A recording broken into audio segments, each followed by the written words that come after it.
임플란트 수술을 하고 나서 고민되는 것들이 많습니다. 아무리 설명을 많이 듣고 나도 그 뒤에 계속되는 통증과 멍, 붓기 계속 고민되는데요. 출혈이 계속되고 붓기나 통증이 계속된다면 치과에 다시 가봐야 될까요?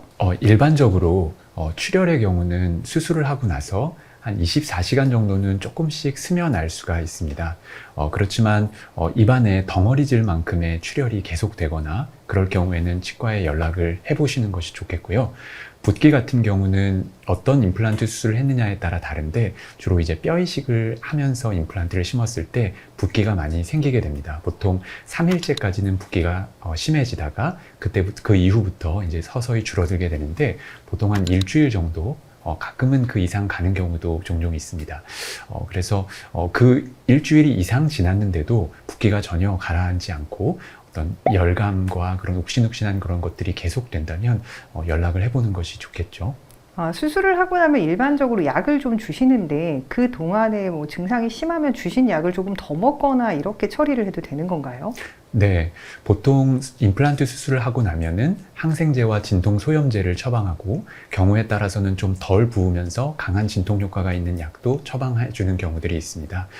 보통 하루 3번 먹게 되는데 그 중간중간에 통증이 좀 심하다고 판단이 되면 흔히 구할 수 있는 그런 진통소염제들을 약국에서 사서 추가로 더 드셔도 좋겠습니다. 너무 아파서 병원을 다시 가야 되겠다라고 판단을 했는데 늦은 시간이라 치과 문을 닫았거나 혹은 휴일이다. 그럴 때는 어떻게 하는 게 좋을까요? 보통의 경우는 사실은 다음 날 치과가 문을 열 때까지 기다렸다가 치료받은 치과에 가는 것이 좋겠죠.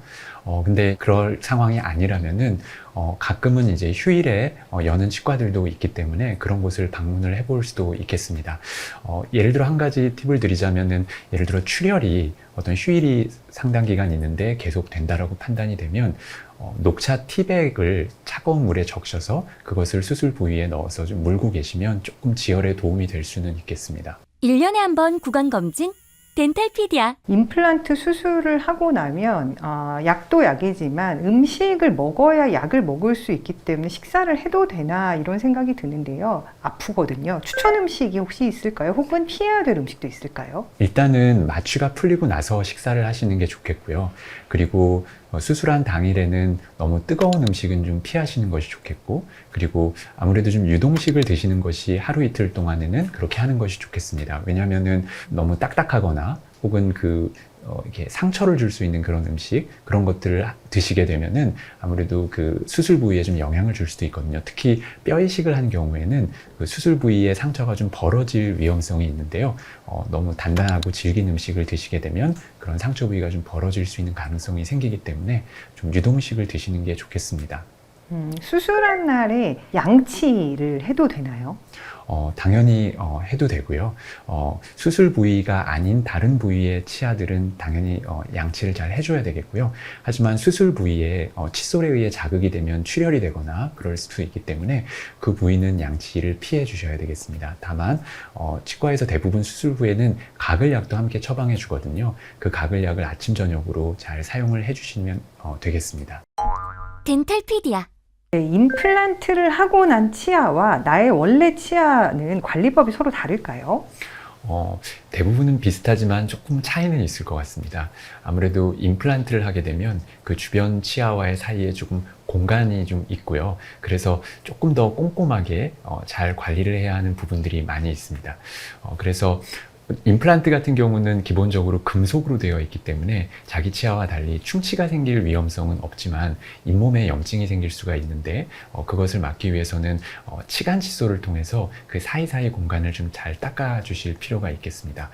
그리고 임플란트라는 것이 자기 치아의 기능을 잘 대체하는 좋은 치료 방법이긴 하지만 아무래도 너무 딱딱하거나 질긴 음식을 너무 즐겨 드시게 되면은 그런 것이 임플란트에 좀 안 좋은 영향을 줄 수도 있습니다. 그래서 대표적으로 마른 오징어라든지 이런 것들을 너무 막 씹어 드시는 것은 조금 피해 주시는 것이 좋겠고, 또 한 가지는 습관적으로 이렇게 평소에 긴장하거나 할 때 이를 앙 무는 경우들이 있는데요. 그런 것들도 좀 긴장을 풀고 치아끼리 너무 강하게 물려있지 않도록 하는 그런 주의가 필요할 것 같습니다.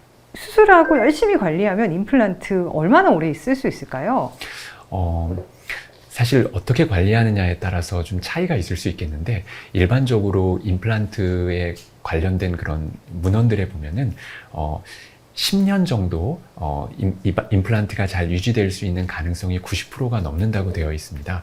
물론 입안에 유지되어 있다고 해서 늘 건강한 상태의 임플란트는 아니겠지만 어쨌든 그 정도의 성공률을 보이고 있고요. 관리를 잘 한다면 상당히 오랜 기간 또 평생토록 사용할 수도 있지만 그렇지 않을 경우에는 좀 짧은 기간에 임플란트에 문제가 생길 수도 있겠습니다. 임플란트는 저희가 관리를 몇 년 동안 받아야 되는 건가요? 아까도 말씀드렸지만 임플란트 치료라는 것이 치아 머리를 넣는 순간 마무리되는 것이 아니라 그 이후에 유지 관리도 임플란트 치료라고 생각해야 한다고 말씀드렸듯이 결국은 그 임플란트가 내 치아 안에 있는 동안 쉽게 말하면 평생토록 그 정기적인 유지 관리가 꼭 필요하다고 할 수 있겠습니다. 그런 상황이라면 유지 관리가 상당히 중요한 건데 유지 관리는 수술한 치과 말고 다른 치과에서 받아도 되는 걸까요? 물론 가능은 합니다. 하지만 기존에 다니던 그 임플란트 치료를 받았던 치과에서 유지 관리를 받을 수 있다면 그게 가장 좋겠죠. 하지만 여러 가지 상황과 여건상 그게 어렵다면 다른 치과에서도 유지 관리를 받을 수는 있습니다. 임플란트에 대해서 많은 고민을 하고 수술하셨지만 여전히 아프고 고통스러워서 나만 이럴까 싶으실 때 이 영상 보시게 되면 방법을 찾으시는데 그리고 마음의 위안을 얻으시는데 앞으로의 치료 플랜을 잡으시는데 다양하게 도움이 되실 거라고 생각합니다. 더 많은 정보 원하시면 덴탈피디아와 함께 하세요. 구독과 좋아요 눌러주세요. 감사합니다.